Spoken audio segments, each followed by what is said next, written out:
Apa khabar semua? Kalau ada kereta harga dia RM8,000, anda nak beli tak? Ini lagi murah dari Y Suku tau. Kalau yang gila skuter tu, boleh beli 2 biji kot kereta ni. Tapi walaupun kereta ni murah, anda tak pernah nampak atas jalan kan? Sebenarnya kereta ni telah gagal dengan teruknya sampai kena stop production. Dan bagi saya, inilah kegagalan paling pelik sesebuah kereta sebab sepatutnya boleh jual banyak lah sebab dia murah.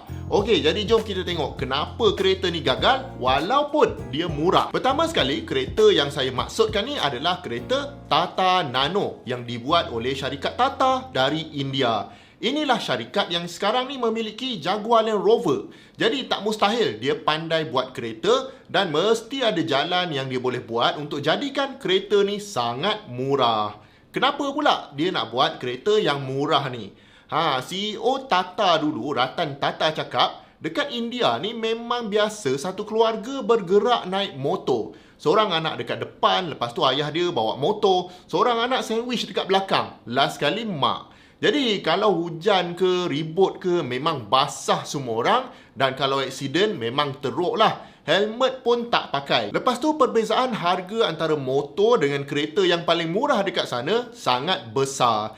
Jadi Ratan Tata ni nak buat kereta yang berharga 1 lakh saja. Lebih kurang RM10,000. Yang mana dengan 1 lakh ni memang ramai dapat upgrade daripada pakai motor kepada pakai kereta. At least selamatlah sikit nak bawa family dan tak kena hujan. Dan tak basah kalau kena hujan. Betul tak? Itu yang saya cakap tadi. Patutnya kereta ni laku gila. Tapi tak ada orang nak beli. Kenapa pula kan? Dan untuk menghasilkan kereta yang murah macam ni, ada satu konsep yang dinamakan frugal engineering. Frugal engineering ni maksudnya macam kalau nak buat kereta tu, kita buat apa yang perlu saja. Asalkan kereta tu bergerak. Kedekut pun kedekut lah. Asalkan jimat kos. Jadi kalau anda fikirkan, kereta ni paling sikit nak kena ada apa? First, kena ada enjin, ada transmission, ada body, ada tayar, ada interior sikit, ada steering. Cukup lah kan?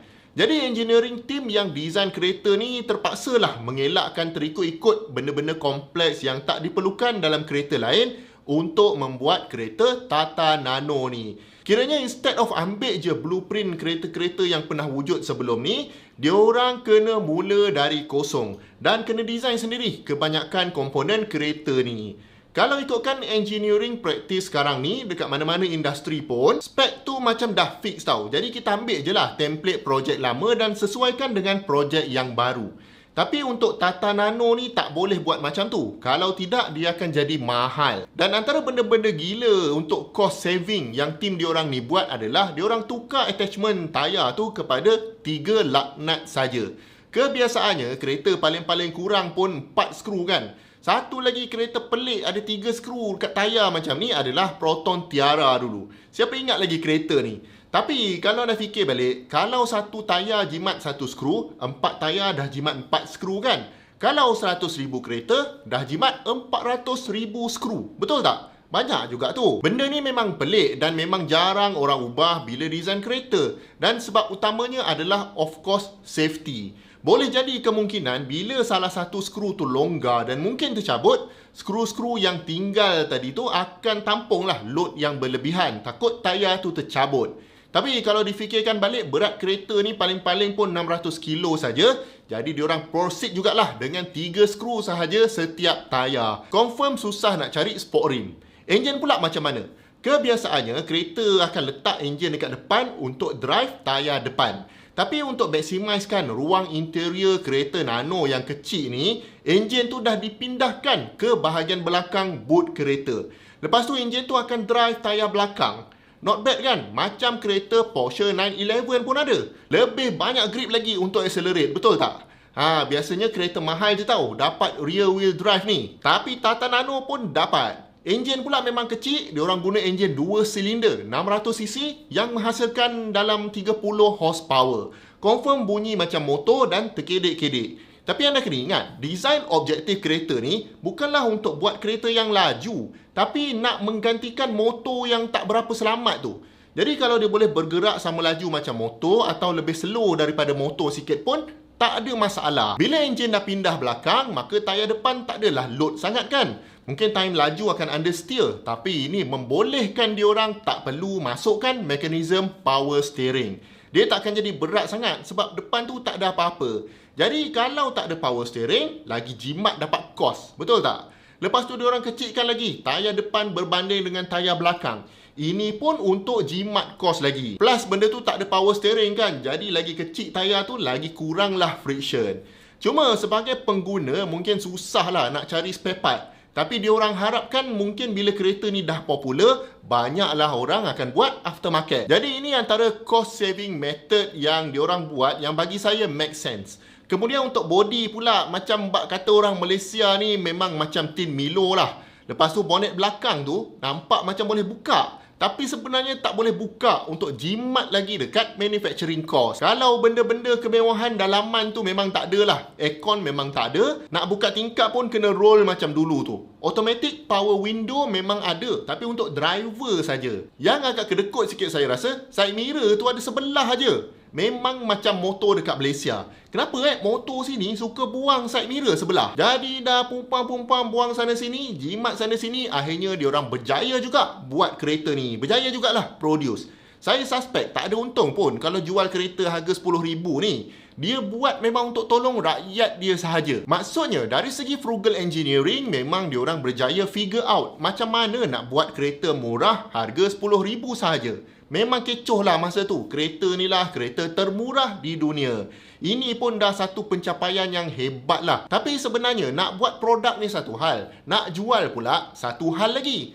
Somehow, pengguna kenderaan dekat India ni melihat kereta ni sebagai status simbol.